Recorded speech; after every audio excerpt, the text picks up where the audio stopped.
দিন এই মাটির দেহ থাকবে না রে ভাই, মাটির দেহ মাটির সাথে মিশবে যে ধুলাই।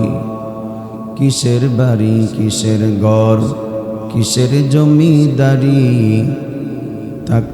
চিরকাল থাকতে হবে কবরের বাড়ি।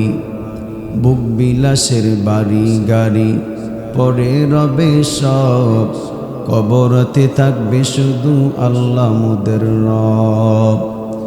কবরেতে সওয়াল করবেন দুজন ফেরেশতা, জবাব দিলে কবর হবে শ্রেষ্ঠ বাগিচা। আল্লাহর রহমতে যদি জান্নাত পেয়ে যাই, আল্লাহর রহমতে যদি জান্নাত পেয়ে যাই, আল্লাহ মোদের দেখা দিবে স্বয়ং চেহারায়, আল্লাহ মোদের দেখা দিবে স্বয়ং চেহারায়।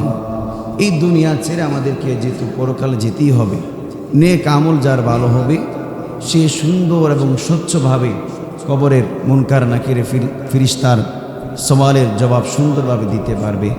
যার নেক আমলে অনেক ঘাটতি থাকবে, অনেক শূন্য যার নেক আমল থাকবে, সে মুনকার নাকির ফিরিস্তার সওয়ালের উত্তর সে দিতে পারবে না।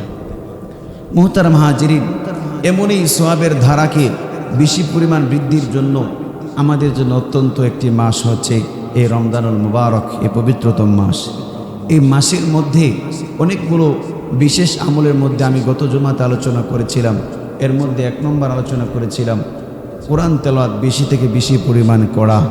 2 নম্বর হচ্ছে রমজানুল মুবারকের এই মাসের মধ্যে দিনের বেলা রোজা রাখা।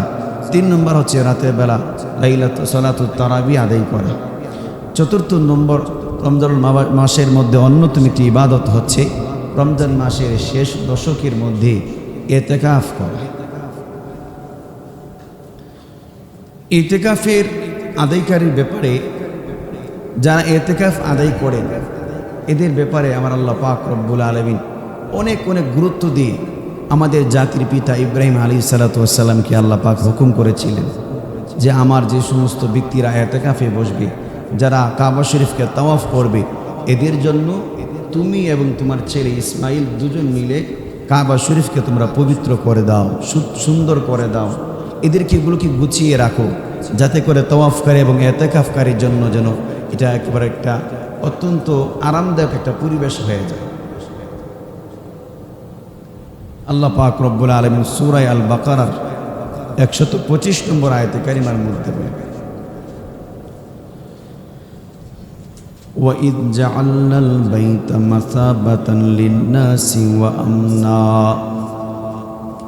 আল্লাহ পাক রব্বুল আলামিন বলেন وَإِذْ جَعَلْنَا الْبَيْتَ مَثَابَةً لِلنَّاسِ وَأَمْنًا। আমি আল্লাহ কাবা ঘরকে যখন মানুষের কেন্দ্রবিন্দু বানাইলাম, মাসাবাতান লিন্নাসি ওয়া আমনা, মানুষের জন্য যখন কাবা ঘরকে আমি আল্লাহ নিরাপদ স্থানে বানাইয়া দিলাম, তখন আল্লাহ পাক রব্বুল আলামিন বলেন ওয়াত্তাখিযু মিন মাকামি ইব্রাহিম মুসাল্লা।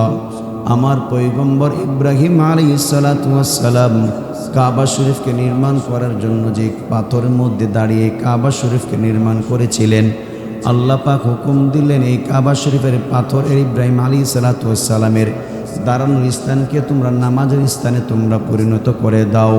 এরপর আল্লাহ বলেন ওয়া আহিদনা ইলা ইব্রাহিম ওয়া ইসমাঈল। আল্লাহ পাক প্রথমত 2টা কথা বলছেন। একটা হচ্ছে যে আমি আল্লাহ কাবা ঘরকে যখন নির্মাণ করলাম, এটা হলো পৃথিবীর সমস্ত মানুষের কেন্দ্রবিন্দু। এক হইল কাবা ঘরটা হচ্ছে পৃথিবীর একেবারে পৃথিবীর যে স্থানটা গোলাকার স্থানের মধ্যে একেবারে মধ্যখান হচ্ছে কাবা ঘরটা। তো এটাকে আল্লাহ পাক নিরাপদ বানাইয়া দিচ্ছেন। এরপর আল্লাহ পাক রব্বুল আলামিন বলছেন যে ইব্রাহিম আলাইহিস সালাতু ওয়াস সালাম যে পাথরের মধ্যে দাঁড়িয়ে কাবা শরীফ নির্মাণ করেছিলেন, কাবা শরীফের দেওয়াল তো উঁচু, এই পাথরের মধ্যে দাঁড়িয়ে ইব্রাহিম আলাইহিস সালাতু ওয়াস সালাম তিনি কাবা শরীফ নির্মাণ করেছিলেন। এই স্থান থেকে আল্লাহ পাক নামাজের স্থান বানানোর জন্য আল্লাহ পাক হুকুম দিয়েছেন। এরপরে চতুর্থ নম্বর আল্লাহ বলছেন ওয়া আহিদনা ইলা ইব্রাহিম ওয়া ইসমাঈল, এরপর আমি আল্লাহ ইব্রাহিম এবং ইসমাঈল আলাইহিস সালাতু ওয়াস সালামকে হুকুম